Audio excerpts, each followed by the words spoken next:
بسم اللہ الرحمن الرحیم، السلام علیکم ورحمۃ اللہ۔ عمران خان نے جس طریقے سے جیل سے بیٹھ کر آئینی ترمیم کے خلاف احتجاج ریکارڈ کروایا،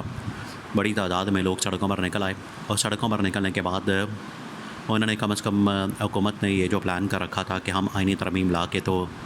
قاضی فائز عیسیٰ کو ایکسٹینشن دلوا دیں گے، عمران خان نے یہ والا تو مقصد حاصل کر لیا۔ پہلا جو مائل سٹون ہے عمران خان نے وہ والا ٹارگٹ جو ہے اچیو کر لیا۔ اگلا جو ٹارگٹ ہے عمران خان کا وہ ہے چیف الیکشن کمشنر، اور عمران خان نے دو ہی شخصیات کو ٹارگٹ کے اوپر رکھا تھا۔ عمران خان نے بتا دیا تھا کہ میرے خلاف یہ جو ساری سازش کی جا رہی ہے، یہ جو سارا جال بنا جا رہا ہے، یہ جو ساری پلاننگ کی جا رہی ہے، یہ جو ساری حرکت کی جا رہی ہے، جو میرے خلاف انتقامی کارروائیاں کی جا رہی ہیں، حرب ہتھ کنڈے استعمال کیے جاتے ہیں، عدلیہ کو استعمال کیا جاتا ہے، الیکشن کمیشن کو استعمال کیا جاتا ہے، اس کے پیچھے دو ہی شخصیات ہیں، ایک ہے چیف الیکشن کمشنر اور دوسرا ہے chief justice of Pakistan justice قاضی فائز عیسیٰ۔ اور عمران خان نے کہا تھا کہ ان دونوں کے خلاف ریفرنس بھیجنا جو ہے وہ بڑا ضروری ہے۔ پھر عمران خان نے ریفرنس کے لیے پارٹی کو کہا بھی، پھر ریفرنس آیا بھی، لیکن کیونکہ یہ اب سسٹم اس وقت نون لیگ کے پاس، پیپلز پارٹی کے پاس موجود ہے، اس کی وجہ سے انہوں نے رکاوٹ ڈال دی، انہوں نے اس کو آگے پروسیس نہیں ہونے دیا، تو جو ریفرنس ہے وہ تو پروسیس نہ ہو سکا۔ پھر عمران خان نے کہا کہ ٹھیک ہے، پھر میں سڑکوں کے اوپر آ کے تو ان کو بتاؤں گا کہ میری طاقت جو ہے وہ کیا ہے، پبلک کے اندر میری پاپولیرٹی کیا ہے، پبلک کے اندر جو ہے میری عوام کے اندر مقبولیت کتنی ہے۔ تو عمران خان نے پھر سڑکوں پر آ کے احتجاج ریکارڈ کروا کے ان کو بتا دیا، ان کو ثابت کر دیا، ان کو سمجھا دیا کہ آپ لوگ اگر یہ جو کارروائیاں کر رہی ہیں میرے خلاف، انتقامی کارروائیاں، اور میرے خلاف جو آپ لوگوں کی جانب سے حرب ہتھ کنڈے استعمال کیے جا رہے ہیں،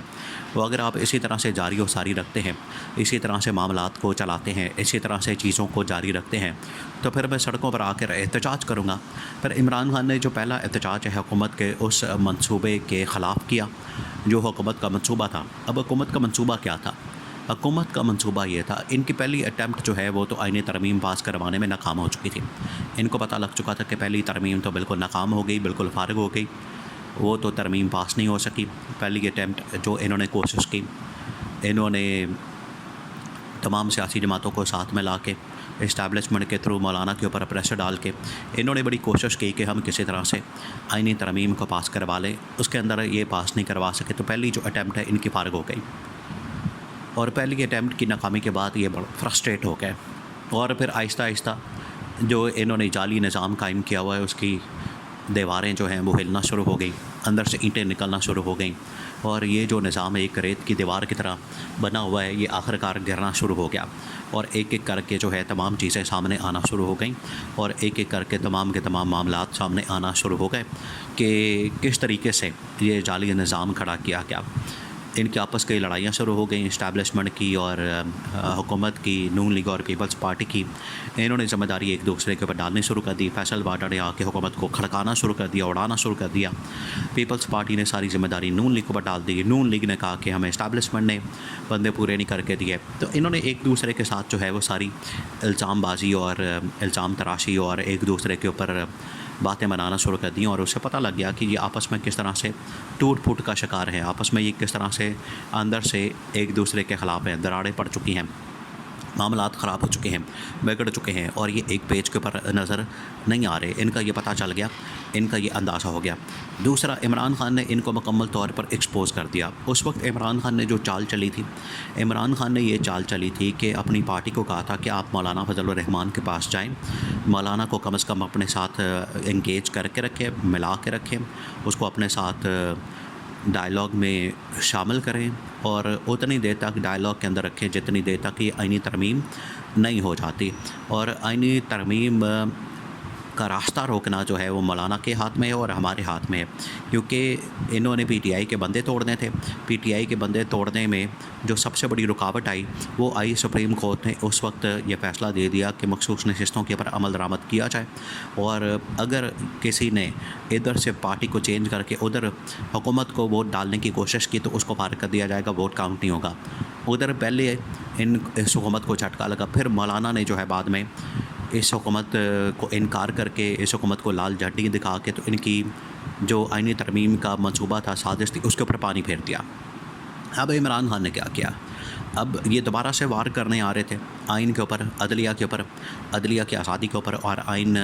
کے اوپر وار کرنے آ رہے تھے ترمیم کے ذریعے۔ عمران خان نے یہاں پر بھی حملہ کیا اور عمران خان نے یہاں بھی رکاوٹ پیدا کی۔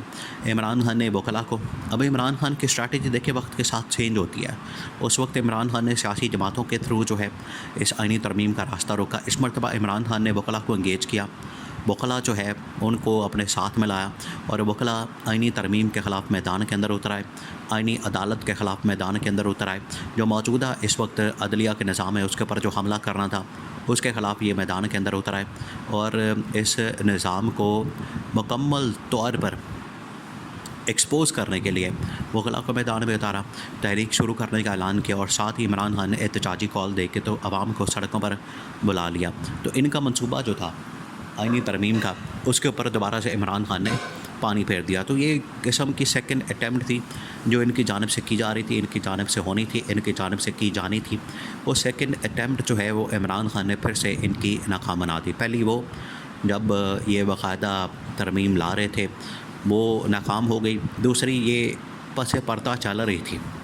عمران خان نے پیچھے سے ہی ان کی ساری حکومت کی سازش ناکام کر دی، اور تیسری اب یہ اٹیمپٹ کرنے جا رہے ہیں SCO سمٹ کے بعد، شنگھائی تعاون تنظیم کے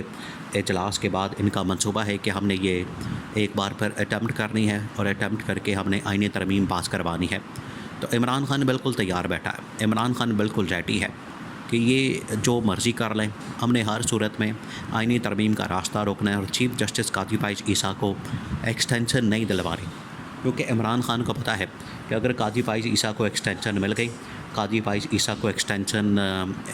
آئینی ترمیم کے ذریعے سے اس کی ایکسٹینشن ہو گئی، تو قاضی فائز عیسیٰ PTI کو اور عمران خان کو نہیں چھوڑے گا۔ اور اگر یہ ایکسٹینشن نہیں ہوتی، آئینی ترمیم پاس نہیں ہوتی، جسٹس منصور علی شاہ چیف جسٹس بن جاتا ہے، تو اس کے بعد پھر ہمارے وارے نیارے ہو جائیں گے، اور حکومت کو جو ہے وہ ڈنڈا آئے گا، حکومت کی پرمنجی ٹھوکے گا جسٹس منصور علی شاہ آ کے۔ یہ تو واضح اب ہو چکا ہے۔ تو جسٹس منصور علی شاہ کو چیف جسٹس بنانا عمران خان اور اس نظام کی، خاص طور پر جو آئین اور قانون کے اوپر یقین رکھتے ہیں، جمہوریت کے اوپر یقین رکھتے ہیں، یہ ان کا اب مشن بن چکا ہے کہ ہم نے جسٹس منصور علی شاہ کو اکارڈنگ ٹو دا لا، قانون کے مطابق جسٹس منصور علی شاہ کی باری بنتی ہے، ان کا چیف جسٹس بنتا ہے، اس وجہ سے انہیں چیف جسٹس بننے دیا جائے۔ اور اگر چیف جسٹس وہ بن جاتے ہیں جسٹس منصور علی شاہ، تو 2 منٹ نہیں لگنے اس حکومت کے خاتمے میں، اور سارے مقدمات واپس کھل جانے ہیں، جس سے ان کو NRO ملا، یہ نون لیگ والوں کو، پیپلز پارٹی والوں کو، اور جعلی مینڈیٹ کے اوپر یہ جو حکومت کھڑی کی گئی ہے۔